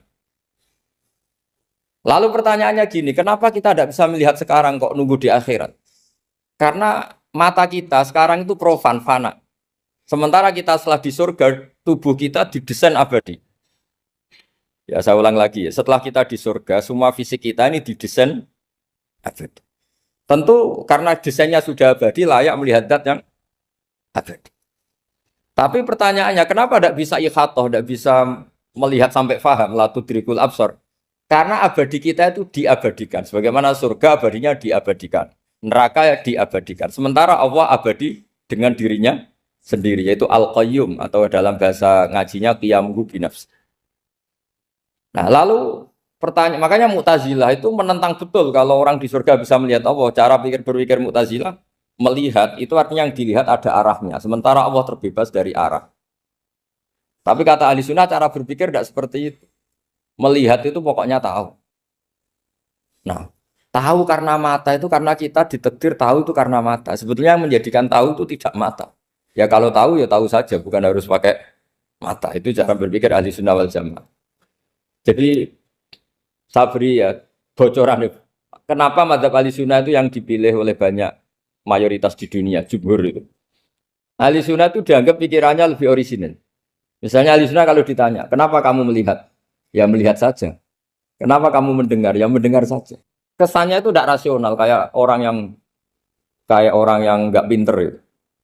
Tapi sebetulnya itu yang benar. Jadi cara berpikir ahli sunnah itu melihat itu menjadi tahu. Menjadi tahu itu bisa karena mendengar, bisa karena melihat, bisa karena dikasih tahu, bisa karena bersentuhan. Sebab itu di Quran itu ada ayat ala ya'lamu man khalaqa, bukankah zat yang menciptakan itu menjadi tahu. Sehingga kenapa Allah itu selalu tahu? Karena Allah yang menciptakan. Kalau kamu tahu karena mata, sekali itu jauh, maka kamu tidak melihat. Atau kamu sekarang buta, kamu tidak melihat. Atau tertutupi barang itu, maka kamu tidak melihat. Tapi kalau kamu tahu karena kamu menciptakan, maka akan melihat terus. Misalnya saya ini tukang batu. Saya ingat betul ketika saya bangun Monas, itu pulpen saya tak tanam di dalam Monas. Saya ingat betul kalau pulpen saya warnanya putih, tak tanam di Monas 2 meter dari pondasi. Setelah saya pulang ke Jogja ditanya, di dalam Monas ada apa? Ada pulpen. Posisinya 2 meter dari pondasi. Kenapa saya tahu? Karena saya yang menciptakan. Nah, karena menciptakan ini sehingga tahu saya akan terus-menerus. Tapi kalau tahu karena mata sekali barang itu tertutupi, nggak tahu. Misalnya saya tahu jenengan karena dekat sekali jenengan kemana-mana saya sudah tidak tahu. Tapi kalau saya menaruh sesuatu di tubuh Anda, sehingga kamu kemana-mana tetap tahu bahwa barang itu ada di tubuh. Nanti kalau ada yang protes, tapi bisa saja Gus barang itu dicuri orang kemudian Anda tidak tahu. Yang menjadi tidak tahu karena saya sudah tidak menciptakan suasana itu. Selagi saya yang menciptakan, maka akan tahu terus. Nah, tapi karena Allah ini menciptakan semua yang ada di bumi, maka Allah tahu terus. Jika Allah tahu cara bikin kuman, terus tahu bahwa manusia itu punya kuman, kumannya punya organ, organnya juga punya kuman. Wah, nggak kebayang. Kamu bayangkan kayak, makanya Allah itu kalau cerita sederhana, innallaha la yastahi ayyadriba mathalam ma ba'udatan fama fawqaha. Allah itu tidak malu bikin perumpamaan nyamuk, karena nyamuk itu lebih dahsyat timbang gajah. Para pematung itu disuruh bikin gajah masih mampu. Bikinkan patung gajah, mungkin masih sanggup. Tapi kalau tak suruh bikin patung nyamuk, nggak usah bikin hidup, patungnya saja sekecil itu. Padahal nyamuk kecil itu punya organ tubuh. Lalu bikinnya organ tubuh nyamuk itu kayak apa sih? Organnya punya kuman, kumannya punya organ, organnya juga punya kuman. Sehingga orang-orang alim itu baca nyamuk itu lebih jadi ayat Allah ketimbang melihat dinosaurus. Tapi sekarang orang itu nggak tertarik ceritanya. Jadi beda perasaannya orang alim sama orang awam. Kalau orang awam tuh melihat mukjizat kan yang dasar-dasar kayak dinosaurus, gajah, wow gitu. Kalau orang alim nggak, malah melihat nyamuk. Kealiman seperti itu terjaga di umatnya Muhammad, di umatnya Rasulullah Muhammad SAW. Karena ketika umat ini nggak ditumbuhi para nabi, itu Allah menjamin Muhammad, ulama umatmu nanti punya kemampuan seperti nabi. Tentu tidak dalam keutamaan ya, keutamaan tentu nggak sekelas sama nabi. Kenapa itu terjadi? Karena tadi para nabi ini mewakili sekian. Kalau kita sangat mencintai Indonesia, maka kita akan tegas siapapun yang ingin menghancurkan Indonesia. Itu kira-kira cerminan Nabi Nuh.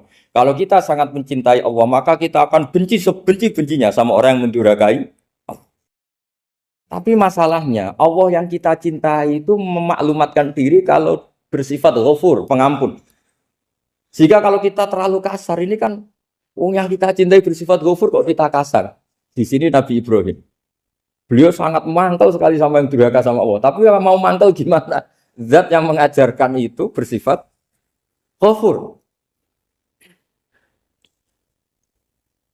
Maka kita mau tidak mau. Makanya ada riwayat mengatakan takhallaku bi akhlaqillah. Kamu bertata krama kayak akhlaknya Allah. Akhirnya ya sudah. Kita mau apa coba? Kira-kira kalau kamu mencintai seseorang, itu potensinya akan dua. Protektif. Ada telepon, itu dari siapa? Cewek atau cowok, protektif. Itu bukti cinta apa bukti suudon kan enggak tahu. Tapi misalnya kamu cinta perempuan terus WA-an sama lelaki enggak apa-apa, jalan sama lelaki enggak apa-apa, sama masa lalunya pacarnya juga enggak apa-apa. Itu cinta apa pembiaran? Kan sama-sama enggak jelas. Nah, kira-kira mencintai Allah itu kira-kira analoginya seperti itu. Kalau yang satu protektif, Allah harus zat satu-satunya yang disembah. Enggak boleh didurhakai, enggak boleh dikhianati kok. Sehingga ini sangat keras sekali. Nah, ini Nabi Nuh. Di sini ada Nabi Ibrahim. Karena orang yang zat yang kita cintai bersifat ghafur. Jika kalau kita terlalu tegas beda dengan sifatnya Allah yang bersifat ghafur. Nah, umatnya Nabi seperti itu mulai dulu. Ada yang moderat, ada yang keras, ada yang setengah keras, setengah moderat. Ada yang ngambil sikap, oh urip mangan turu, ngenteni mati. Nah, itu lebih baik itu timbang punya istihad tapi gak jelas mendingan. Itu ada riwayatnya, suatu saat ibadah akhir umatku terbaik adalah tidur. Maksudnya tidur itu gak ngambil sikap, masyhur itu. Saya beri riwayat yang ada di Bukhari Muslim. Satakunu fitanun, al-qa'id fiya khairun nal-qa'im, wal-qa'im fiya khairun nal-masi, wal-masi fiya khairun nasai. Nanti di akhir zaman itu banyak fitnah. Kata Rasulullah, yang duduk lebih baik ketimbang yang berdiri. Yang berdiri lebih baik ketimbang yang jalan. Yang jalan biasa lebih baik ketimbang yang jalan bergegas. Man tasyarrafa laha tastasrifu. Fitnah itu adalah siapa yang terlibat maka akan semakin parah. Sehingga semenjak itu ulama berpikir nanti di akhir zaman kalau ada fitnah, itu sebaiknya orang ngambil sikap sepasif-pasifnya. Secuek-cueknya. Jadi semua syurahul hadis sepakat makna hadis ini apa? Orang disuruh sikap secuek-cuek. Misalnya pilihan presiden, contoh kecil pilihan presiden. Mungkin para intelektual nggak merasa, tapi kalau ulama itu cara berpikir beda. Pilihan presiden, kamu fanatik milih A, yang satu fanatik milih B. Ya presiden atau bupati atau gubernur. Terus yang satu bilang gini, wah kalau nggak di presideni A, nggak di bupati A, nggak di gubernur A, negara ini rusak. Mungkin betul dari segi jejak rekamnya A ini bagus. Tapi pertanyaannya secara tauhid. Bagaimana Anda menggantungkan kesejahteraan sama makhluk? Kamu nggak pernah terusik begitu kan para intelektual? Itu kan melukai. Bagaimana mungkin Anda menggantungkan kesejahteraan dengan seorang makhluk? Wah kalau di presiden A pasti Indonesia makmur, kalau bupati A pasti Sleman makmur, pasti Bantul makmur. Bagaimana mungkin makhluk yang sedang soleh, kamu pastikan selalu soleh? Wong dia makhluk bisa berubah. Sementara yang B misalnya fasik. Wah kalau dipimpin B pasti rusak negara. Bagaimana kamu pastikan B yang fasik selalu fasik? Biar aja dia husnul khotimah. Yang fasik pas mimpin jadi soleh, yang soleh pas mimpin jadi fasik. Akhirnya ulama karena tahu sifat manusia itu berubah dan kendali di tangan Allah. Sikapnya nggak jelas. Saya ini termasuk orang yang terkenal nggak jelas. Karena kalau ditanya, Gus sampean milih presiden mana, bakti mana? Sanut pangeran sing dadi aku loyal. Wah, anut pangeran yo kacau. Wah, luwih kacau menan anut pangeran kan.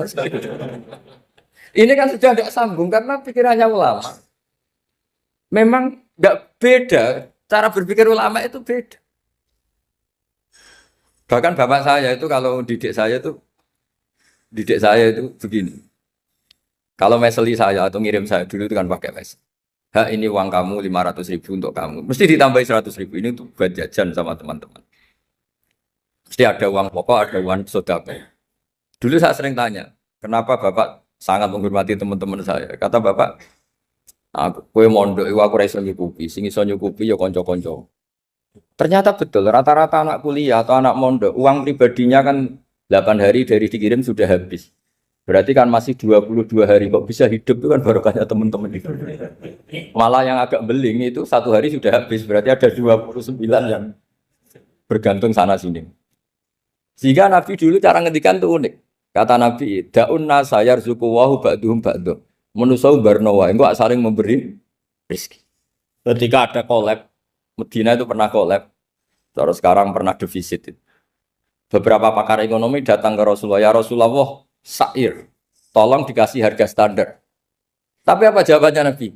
La tusairu fa inna Allaha huwal musair. Kamu jangan kasih harga, Allah sendiri yang menentukan harga itu.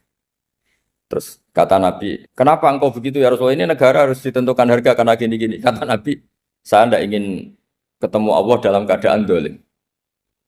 Tapi ini tentu di teori ilmu modern ini masalah. Tapi menurut orang modern. Tapi kalau menurut ilmu hakikat itu nggak akan masalah. Misalnya, kenapa Nabi tidak menentukan harga dalam keadaan negara seperti itu? Jawabannya pakar-pakar hakikat. Ya saya ulang lagi pakar-pakar hakikat. Begini, misalnya ada orang menimbun supaya nanti harganya mahal.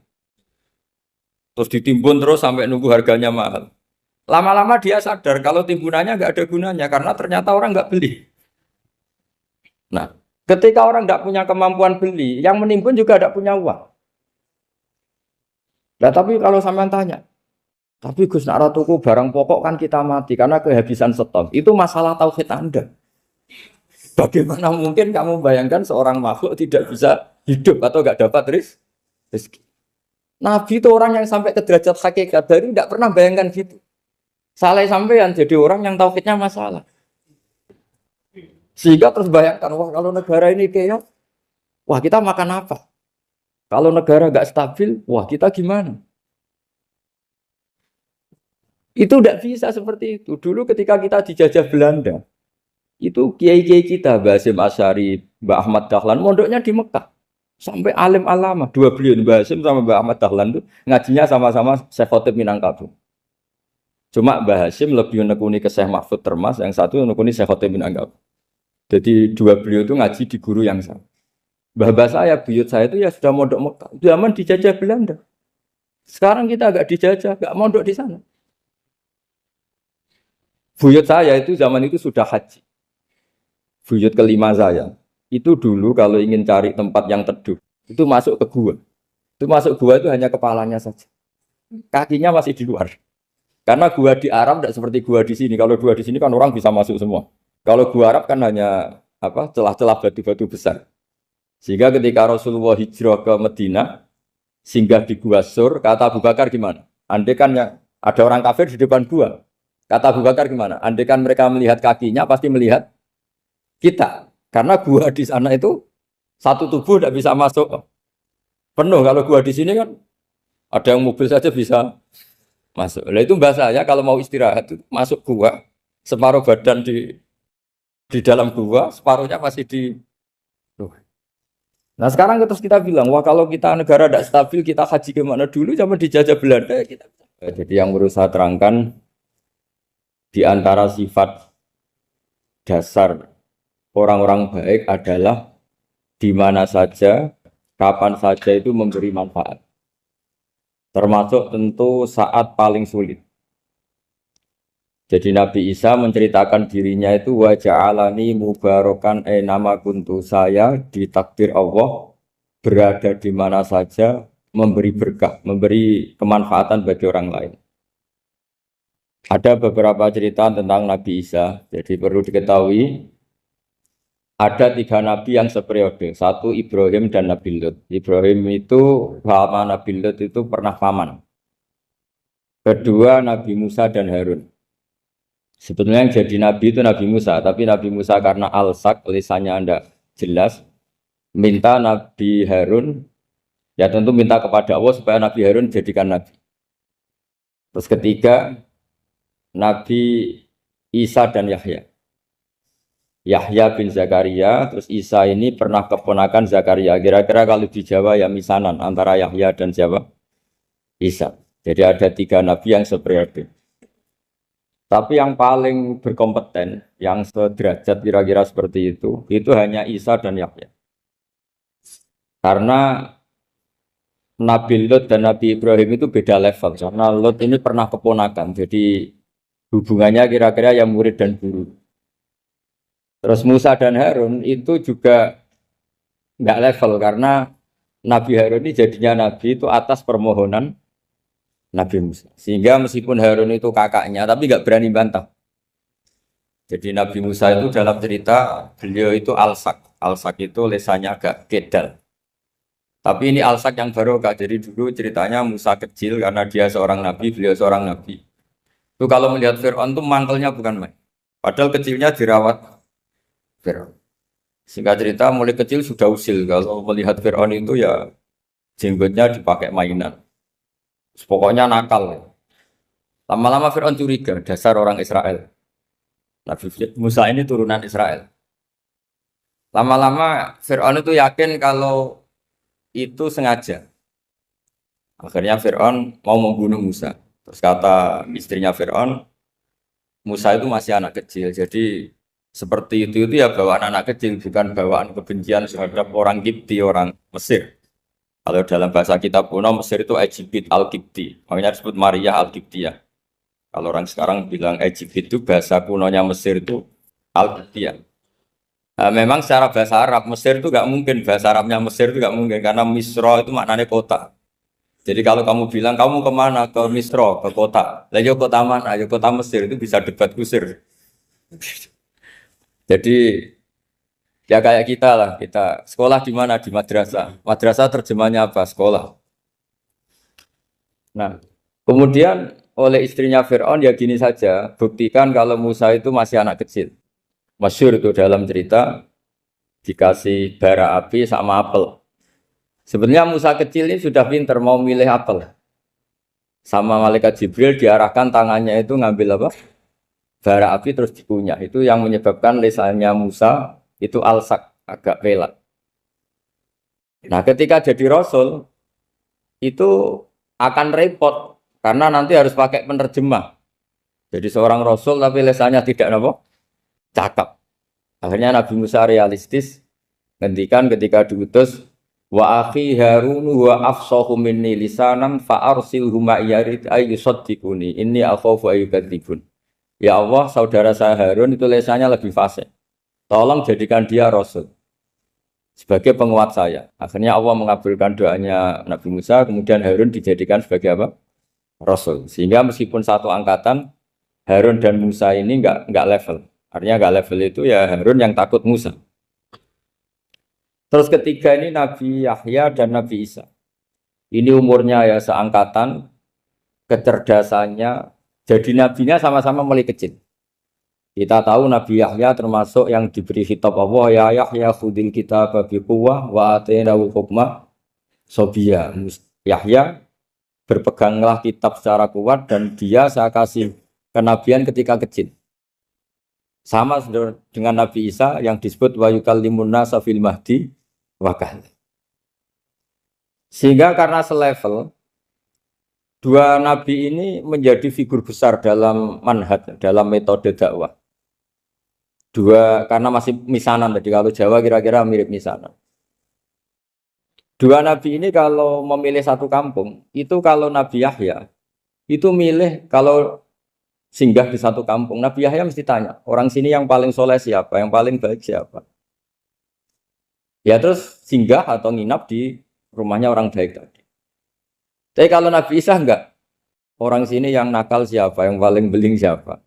Terus Nabi Isa singgah di situ. Akhirnya ada pertanyaan dari Nabi Yahya, lima tanzilu ala syirarin nas. Kenapa kamu selalu singgah di orang-orang nakal? Syiror itu orang-orang nakal. Masyhur itu Nabi Isa menjawab, ana tabibun udawil mardo. Di mana-mana Nabi itu ibarat seorang dokter, kerjaannya tentu menyembuhkan orang-orang yang apa? Sakit. Jadi dua nabi ini sering berdebat, tentu debat yang baik, dan itu menjadi cara Jawa itu punjeri ilmu. Jadi manhaj ilmu besar antara Yahya dan Isa. Begitu juga Nabi Yahya itu kelihatan agak gak rileks, panik, saking takutnya sama Allah. Kalau Nabi Isa tuh rileks. Pokoknya kumpul orang-orang nakal itu ya rileks. Akhirnya ada dua pertanyaan sekaligus nanti jadi dua manhaj. Kenapa kamu sering apa masam itu, sering apa kalau bahasa Arab itu abasa ya. Terus yang Nabi Yahya balik bertanya, kenapa kamu sering senyum, sering tertawa? Kenapa memangnya terus? Ka'annaka ta'manu min makrillah. Kamu sering senyum kayak kami sudah terbebas dari azab Allah, dari ditegur Allah, seakan-akan kamu orang paling benar yang nggak akan salah. Nabi Isa balik tanya, sama kamu sering masam, sering meru, ka'annaka taqnatu min rahmatillah, seakan-akan kamu putus asa dari rahmatnya Allah. Sehingga kemudian itu jadi manhaj besar. Kalau terlalu senyum, ya dianggap orang yang kayak nggak punya perasaan dosa. Tapi kalau terlalu masam, terlalu merenggut, seakan-akan rahmat Allah itu terbatas. Sehingga seakan-akan Allah itu rahmatnya nggak cukup lah untuk mengelola manusia ini. Sehingga itu jadi metode besar yang masyhur itu dalam sebuah hadis Nabi ngendikan, ulama ummati ka anbiya Bani Israil. Ulama umatku itu kapasitasnya atau fungsinya atau manfaatnya setingkat nabi-nabi Bani apa? Israil. Karena ketika umat ini enggak ditunggui para nabi setelah Rasulullah SAW, itu yang nunggui hanya ulama. Tapi ulama ini sudah cukup mewakili para nabi Bani Israil. Dan banyak syurrahul hadis, para menyarah hadis mensarahkan Nabi tidak ngendikan ulama ummati kamisli seperti saya, tapi ka'ambiyai Bani Israel. Bagaimana nabi-nabi Bani Israel? Nabi Bani Israel itu macam-macam. Termasuk ada yang tidak nikah, yaitu yang bernama Yahya dan Isa. Delala umatnya Nabi itu ada orang alim alamah yang ilmunya melegenda, yaitu namanya Imam Nawawi. Itu tidak nikah. Sampai kapundhut.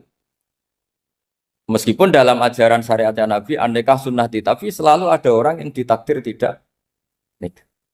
Karena masyhul, karena sibuk ngurus ilmu. Bukan karena tidak laku, yang jelas itu bukan karena tidak laku. Imam Nawawi itu ganteng, orangnya ya normal, tapi karena sibuk nulis, beliau sampai kapundhut itu tidak nikah. Imam Sibawayh itu suka sekali sama ilmu, menjadi istri utamanya ya ilmu. Dia ganteng, Sibawayh itu maknanya tuh apel, dia ganteng sekali, sampai banyak cewek yang senang. Akhirnya dia nikah. Tapi nggak pernah dikumpulin. Dia belajar terus. Ketika beliau ke pasar, dulu nggak ada supermarket, beli kertas, kitabnya dibakar semua sama istri. Dikira istrinya terus mencintai dia, malah diceraikan. Itu siapa Imam Sibawayh. Terus ada umatnya Nabi yang paling unik di dunia. Mungkin Pak dosen, saya kiai pun nggak bisa nih. Ada orang tuh ganteng sekali, istrinya cantik sekali. Itu tahu-tahu sudah 10 tahun tidak pernah hubungan suami istri. Karena ketika si suami itu tahu istrinya cantik, itu langsung sholat, sujud syukur, sholat terus. Saking senengnya punya istri cantik. Yang istrinya cantik juga solihah, tahu suaminya ganteng ya terus sholat, terus syukur. Itu sampai berhari, sampai bertahun-tahun. Terus ketika ketemu, cocokan, dek kita sudah nikah berapa? Terus dilihat, kayaknya sudah 10 tahun, tapi tidak pernah hubungan. Oh itu nggak kebayang, itu ganteng sama cantik. Kalau jelek sama jelek itu mungkin. Yang satu villa naudzubillah, satu itu kan nunggu rafa saja. Ini enggak ganteng sama cantik. Nah, kenapa kualitas ulamanya Rasulullah itu bisa seperti Nabi Bani Israel? Karena agama ini, umat ini sudah ada ditunggui para nabi. Jika mau tidak mau kualitas ulama, alhamdulillah barokahnya Nabi itu berkualitas kayak nabinya Bani Israel. Soal kebahagiaan. Nenek moyang pulau jenengan tuh anaknya banyak. Dijajah Belanda, jajah Jepang, ya nyatanya anaknya banyak-banyak. Itu kira-kira bahagia apa enggak? Nah, artinya gini, ya tentu kita tidak ingin dijajah itu tentu ya. Tapi kita ini selalu latah. Wah kalau ekonomi jatuh kita makan apa? Kalau kita dijajah kita tidak perlu seperti itu. Rahmatnya Allah Ta'ala itu akan adrokatna. Rahmatnya Allah Ta'ala akan menemukan kita. Apapun kondisi kita, apapun keadaan. Ini cara berpikir tauhid. Sehingga Nabi itu tidak pernah bayangkan umatku narata tunggoni piye, ditunggoni Allah. Sehingga masyhur dalam hadis-hadis sahih, La tazalu ta'ifatun min ummati dzahirina 'alal haq la yadurruhum man khadalahum wala man khalafahum wala man nawa'ahum.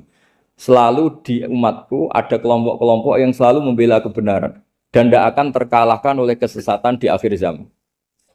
Kenapa? Cara berpikir orang tauhid itu sederhana begini.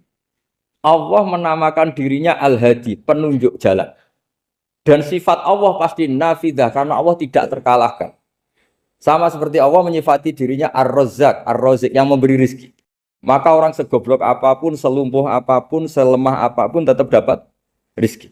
Sama, Allah mensifati dirinya Al-Hadi, memberi petunjuk. Maka zaman serusak apapun orang tetap dapat petunjuk.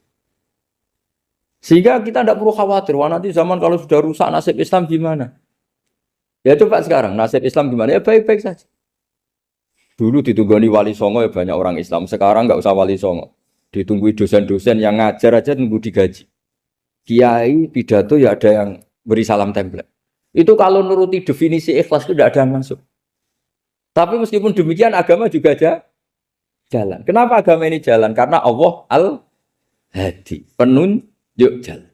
Ketika Allah mensifati dirinya penunjuk jalan dan sifatnya Allah pasti nafidah, pasti terjadi. Karena Allah tidak pernah gagal.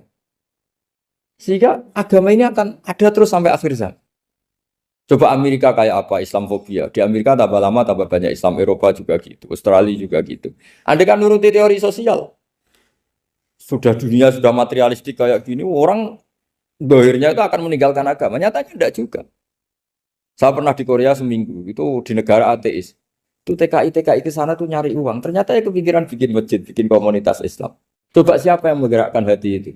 Hanya Allah Subhanahu wa Ta'ala. Ya, jadi cara berpikir tauhid saya ulang lagi, saya mohon sekali di pengajian ini saya cerita wajah alani mubarakan aina ma kuntu. Jadi cara berpikir sekian nabi, terus kita punya karakter tertentu, kita milih nabi ini itu sah. Karena ulama ummati ka ambiyai bani Israel. Ulama umatku itu ibarat kayak nabi bani Israel. Jadi ada yang milih tadi seperti Nabi Isa fokusnya ngurusi orang-orang nakal. Itu juga bagus karena di mana-mana nabi itu seperti dokter. Tapi Nabi Yahya hanya berkawan sama orang-orang soleh. Kita tahu berkawan orang fasik itu resiko ketularan. Iman pas-pasan wae kancane nang fasik kan taqabbalallahu minna minkum gitu. Wong kamu sendiri tidak sehat-sehat amat berteman orang penyakitan kan bahaya. Tapi kalau kamu sebagai dokter kok hanya berteman orang sehat, lalu kamu penelitiannya gimana? Masa saya dokter spesialis, pernah penelitian, semua orang sehat saya pernah saya teliti. Itu dokter aneh apa enggak? Saya dokter spesialis TBC, spesialis paru-paru. Yang kamu teliti siapa? Semua orang sehat. Pernah meneliti yang sakit? Tidak pernah. Kan ya jadi dokter aneh. Tapi misalnya terus kamu sendiri terus berteman orang penyakitan terus, kan ya rawan tertular. Nah, ini ada dua figur yaitu Nabi Yahya dan Nabi siapa? Ya saya kira demikian.